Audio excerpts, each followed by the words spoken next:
കൃപാസവിക്യം എന്ന ആത്മീയ ചാനലിലേക്ക് ഏവർക്കും സ്വാഗതം.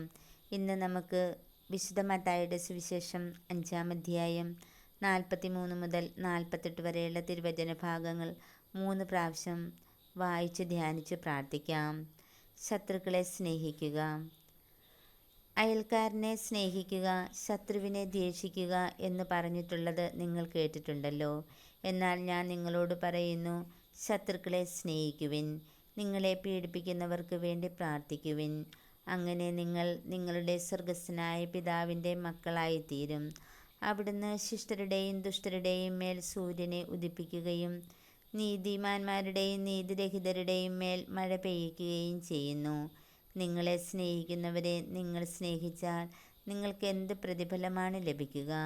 ചുങ്കക്കാർ പോലും അതുതന്നെ ചെയ്യുന്നില്ലേ? സഹോദരങ്ങളെ മാത്രമേ നിങ്ങൾ അഭിവാദനം ചെയ്യുന്നുള്ളൂവെങ്കിൽ വിശേഷവിധിയായി എന്താണ് നിങ്ങൾ ചെയ്യുന്നത്? വിജാതീയരും അതുതന്നെ ചെയ്യുന്നില്ലേ? അതുകൊണ്ട് നിങ്ങളുടെ സ്വർഗസ്ഥനായ പിതാവ് പരിപൂർണനായിരിക്കുന്നത് പോലെ നിങ്ങളും പരിപൂർണരായിരിക്കുവിൻ. സ്വർഗസ്ഥനായ ഞങ്ങളുടെ പിതാവേ, അങ്ങയുടെ നാമം പൂജിതമാകണമേ.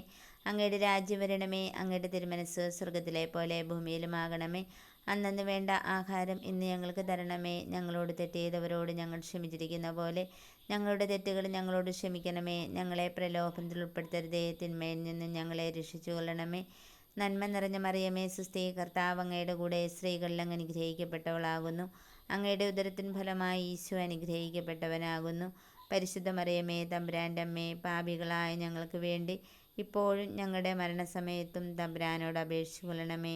പിതാവിനും പുത്രനും പരിശുദ്ധാത്മാവിനും സ്തുതി, ആദിയിലെ പോലെ ഇപ്പോഴും എപ്പോഴും എന്നേക്കും ആമേൻ. രണ്ടാമത് നമ്മൾ വചനം വായിച്ച് ധ്യാനിക്കുമ്പോൾ നമ്മൾ വേദനിപ്പിച്ചിട്ടുള്ള എല്ലാ മക്കളെയും ദൈവത്തിൻ്റെ കരങ്ങളിൽ സമർപ്പിച്ചുകൊണ്ട് അവരുടെ എല്ലാവിധ പ്രശ്നങ്ങളിലേക്കും ദുഃഖങ്ങളിലേക്കും ദുരിതങ്ങളിലേക്കുമെല്ലാം ഈശോയെ അങ്ങയുടെ അനന്തമായ കരുണ വർഷിച്ചുകൊണ്ട് അവരെ എല്ലാവരെയും അനുഗ്രഹിക്കണമേ എന്ന് പ്രാർത്ഥിച്ചുകൊണ്ട് ഈ വചനം വായിച്ച് ധ്യാനിക്കാം. അയൽക്കാരനെ സ്നേഹിക്കുക, ശത്രുവിനെ ദ്വേഷിക്കുക എന്ന് പറഞ്ഞിട്ടുള്ളത് നിങ്ങൾ കേട്ടിട്ടുണ്ടല്ലോ. എന്നാൽ ഞാൻ നിങ്ങളോട് പറയുന്നു, ശത്രുക്കളെ സ്നേഹിക്കുവിൻ, നിങ്ങളെ പീഡിപ്പിക്കുന്നവർക്ക് വേണ്ടി പ്രാർത്ഥിക്കുവിൻ. അങ്ങനെ നിങ്ങൾ നിങ്ങളുടെ സ്വർഗസ്ഥനായ പിതാവിൻ്റെ മക്കളായി തീരും. അവിടുന്ന് ശിഷ്ടരുടെയും ദുഷ്ടരുടെയും മേൽ സൂര്യനെ ഉദിപ്പിക്കുകയും നീതിമാന്മാരുടെയും നീതിരഹിതരുടെയും മേൽ മഴ പെയ്യിക്കുകയും ചെയ്യുന്നു. നിങ്ങളെ സ്നേഹിക്കുന്നവരെ നിങ്ങൾ സ്നേഹിച്ചാൽ നിങ്ങൾക്ക് എന്ത് പ്രതിഫലമാണ് ലഭിക്കുക? ചുങ്കക്കാർ പോലും അതുതന്നെ ചെയ്യുന്നില്ലേ? സഹോദരങ്ങളെ മാത്രമേ നിങ്ങൾ അഭിവാദനം ചെയ്യുന്നുള്ളൂവെങ്കിൽ വിശേഷവിധിയായി എന്താണ് നിങ്ങൾ ചെയ്യുന്നത്? വിജാതീയരും അതുതന്നെ ചെയ്യുന്നില്ലേ? അതുകൊണ്ട് നിങ്ങളുടെ സ്വർഗസ്ഥനായ പിതാവ് പരിപൂർണനായിരിക്കുന്നത് പോലെ നിങ്ങളും പരിപൂർണനായിരിക്കുവിൻ. സ്വർഗസ്ഥനായ ഞങ്ങളുടെ പിതാവേ, അങ്ങയുടെ നാമം പൂജിതമാകണമേ. അങ്ങയുടെ രാജ്യം വരണമേ. അങ്ങയുടെ തിരുമനസ്സ് സ്വർഗത്തിലെ പോലെ ഭൂമിയിലുമാകണമേ. അന്നന്ന് വേണ്ട ആഹാരം ഇന്ന് ഞങ്ങൾക്ക് തരണമേ. ഞങ്ങളോട് തെറ്റ് ചെയ്തവരോട് ഞങ്ങൾ ക്ഷമിച്ചിരിക്കുന്ന പോലെ ഞങ്ങളുടെ തെറ്റുകൾ ഞങ്ങളോട് ക്ഷമിക്കണമേ. ഞങ്ങളെ പ്രലോഭനത്തിൽ ഉൾപ്പെടുത്തരുതേ, തിന്മയിൽ നിന്ന് ഞങ്ങളെ രക്ഷിച്ചു കൊള്ളണമേ. നന്മ നിറഞ്ഞ മറിയമേ, സുസ്ഥി, കർത്താവ് അങ്ങയുടെ കൂടെ സ്ത്രീകളിൽ അങ്ങ് അനുഗ്രഹിക്കപ്പെട്ടവളാകുന്നു. അങ്ങയുടെ ഉദരത്തിൻ ഫലമായി ഈശോ അനുഗ്രഹിക്കപ്പെട്ടവനാകുന്നു. പരിശുദ്ധ മറിയമേ, തമ്പുരാൻ്റെ അമ്മേ, പാപികളായ ഞങ്ങൾക്ക് വേണ്ടി ഇപ്പോഴും ഞങ്ങളുടെ മരണസമയത്തും തമ്പുരാനോട് അപേക്ഷിച്ചു കൊള്ളണമേ. ആമേൻ. പിതാവിനും പുത്രനും പരിശുദ്ധാത്മാവിനും സ്തുതി, ആദിയിലെ പോലെ ഇപ്പോഴും എപ്പോഴും എന്നേക്കും ആമേൻ. 3-ാം തവണ നമ്മൾ വചനം വായിച്ച് ധ്യാനിക്കുമ്പോൾ നമ്മളെ വേദനിപ്പിച്ചിട്ടുള്ള എല്ലാ മക്കളെയും ദൈവകരങ്ങളിൽ സമർപ്പിച്ച് പ്രാർത്ഥിക്കാം. ഈശോയെ, ഞങ്ങളും അവരും തമ്മിലുണ്ടായ എല്ലാവിധ വിഷമങ്ങളിലേക്കും തർക്കങ്ങളിലേക്കും അതുമൂലം ഞങ്ങളും അവരും വേദനിച്ചുകൊണ്ടിരിക്കുന്ന എല്ലാ വിഷമങ്ങളിലേക്കും ഈശോയുടെ അനന്തമായ സ്നേഹവും ശാന്തിയും പകർന്നു നൽകി ഞങ്ങളെ രണ്ടു കൂട്ടരെയും അനുഗ്രഹിക്കണമേ എന്ന് പ്രാർത്ഥിച്ചുകൊണ്ട് സ്വർഗസ്ഥനായ ഞങ്ങളുടെ പിതാവേ, അങ്ങയുടെ നാമം പൂജിതമാകണമേ. അങ്ങയുടെ രാജ്യം വരണമേ. അങ്ങയുടെ തിരുമനസ്സ് സ്വർഗത്തിലെ പോലെ ഭൂമിയിലുമാകണമേ. അന്നന്ന് വേണ്ട ആഹാരം ഇന്ന് ഞങ്ങൾക്ക് തരണമേ. ഞങ്ങളോട് തെറ്റ് ചെയ്തവരോട് ഞങ്ങൾ ക്ഷമിച്ചിരിക്കുന്ന പോലെ ഞങ്ങളുടെ തെറ്റുകൾ ഞങ്ങളോട് ക്ഷമിക്കണമേ. ഞങ്ങളെ പ്രലോഭനത്തിൽ ഉൾപ്പെടുത്തരുതേ, തിന്മയിൽ നിന്ന് ഞങ്ങളെ രക്ഷിച്ചു കൊള്ളണമേ. അയൽക്കാരനെ സ്നേഹിക്കുക, ശത്രുവിനെ ദ്വേഷിക്കുക എന്ന് പറഞ്ഞിട്ടുള്ളത് നിങ്ങൾ കേട്ടിട്ടുണ്ടല്ലോ.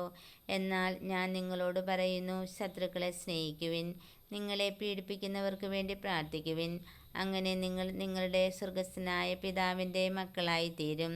അവിടുന്ന് ശിഷ്ടരുടെയും ദുഷ്ടരുടെയും മേൽ സൂര്യനെ ഉദിപ്പിക്കുകയും നീതിമാന്മാരുടെയും നീതിരഹിതരുടെയും മേൽ മഴ പെയ്യിക്കുകയും ചെയ്യുന്നു. നിങ്ങളെ സ്നേഹിക്കുന്നവരെ നിങ്ങൾ സ്നേഹിച്ചാൽ നിങ്ങൾക്ക് എന്ത് പ്രതിഫലമാണ് ലഭിക്കുക? ചുങ്കക്കാർ പോലും അത് തന്നെ ചെയ്യുന്നില്ലേ?